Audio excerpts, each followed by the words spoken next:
Hey guys, and welcome back to this channel. In this video I'll be showing you guys how you can generate AI photos in CapCut PC basically.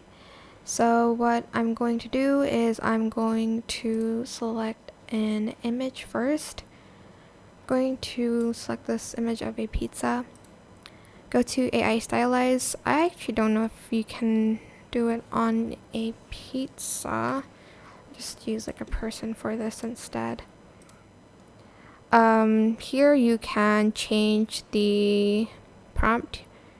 I'm just going to go with the one that they have. I'm also going to select this one. Oh, actually it's fine, I'll just use this one. Then I'm going to select just the generate button here. It is free, but you only have like around 5 uses left or 6. I don't remember. I think I did this once already.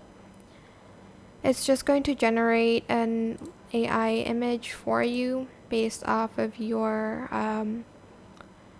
photo. So I'll be back when it's finished generating.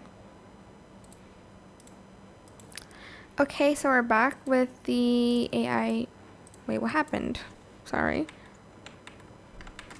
Okay, sorry, it's right here. Oh my gosh, I thought I lost it. I wasn't gonna do it again. So they'll show you like some results here and you can just pick one. I don't know why I still have that on. You can also adjust the strength, but you have to regenerate it again. So I'm just going to select this one and I'm going to select apply. And that's it. It didn't take me like forever. I was just laying down. That's why I came back and it was like 9:30. I hope this tutorial was helpful for you guys. Don't forget to like, comment, share. Also subscribe to this channel if you haven't done that already. If you have any more questions, leave it in the comment section down below. I will try my best to answer them all for you guys. And if you found this video helpful, please click the thanks button above the description box down below. Thank you so much for watching. Bye.